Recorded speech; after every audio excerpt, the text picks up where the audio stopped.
Don't forget to subscribe and leave a comment on this video saying I subscribed. Let's get into it.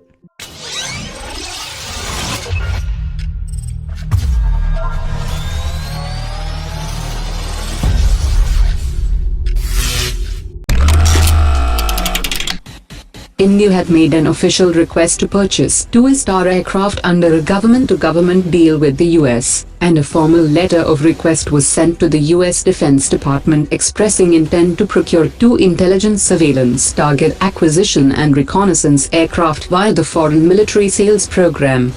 The A-Star aircraft is a critical requirement of the Air Force, and the deal is estimated to cost $1 billion. The India-specific A-Star aircraft will be equipped with active electronically scanned array radar that can scan more than a 30,000-kilometer area in a minute, and analyze data and identify the target in 10 to 15 minutes. The A-Star will be used against ground targets and for battlefield management, and the airborne warning and control system will be used for air defense and aerial targets. India and Russia are close to conclude an intergovernmental agreement for a multi-billion deal to start the bulk manufacturing of AK-203 rifles in India in the next few months. The Director of International Cooperation of the Rostock State Corporation has said that initially different companies were proposed from the Indian side for the joint venture. However, the Indian government realized that it would be wrong to pick up a startup company for the production of such sophisticated equipment, and it will be easier for the ordnance factory to absorb the technology. He also said that 14 Russian holding companies have now been given rights to do direct deals for spares and support, and they are free to set up joint ventures with Indian firms for lifetime support of defense equipments. According to latest reports, the Nagi ATGM is finally set to enter production by the end of 2019, and it has been confirmed by the Defense Research and Development Organization. The system has successfully completed its winter user trials in December 2018, and it will undergo final summer user trials in June 2019. According to latest reports, the Rustam-2 drone will be officially handed over to the three services in October 2019 for a crucial 6-month user trial phase that will stretch till March 2020. The drone is being developed in two specific variants, a standard surveillance model for the Army and Air Force, and a naval variant that comes fitted with a maritime patrol radar system. The Rustam-2 currently has a range of 300 kilometers and a maximum endurance of 16 hours.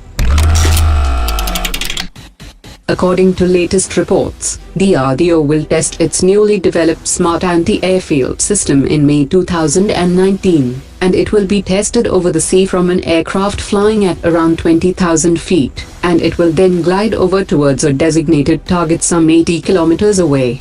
The Hawkeye aircraft will be used to test the system, and it will be guided to its target by an Israeli Lightning laser designator pod on the aircraft.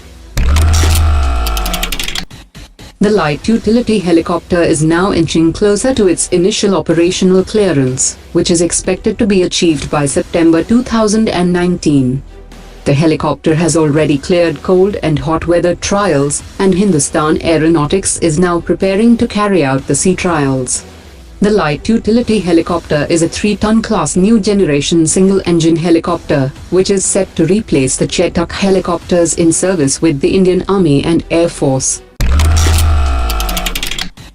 The Ordnance Factory Board had recently received an order from the Ministry of Defense for producing the first-ever indigenous artillery system, and according to reports, the Ordnance Factory in Telangana will manufacture 114 Dhanush artillery systems for the Indian Army. The long-range artillery system is equipped with navigation-based sighting system and onboard ballistic computation with an advantage of day and night direct firing system, and it can also accommodate bimodular charge system, which has resulted in increasing its range. The Indian Air Force's Su-30 fighter jets would be fitted with an indigenously certified 3D printed fuel system for the first time, using additive manufacturing technology. There is a shortage of some castings for manufacturing of components as part of the Phase 4 Su-30 manufacturing under transfer of technology from Russia, so Hindustan Aeronautics has chosen fuel system elbow for fabrication through additive manufacturing process.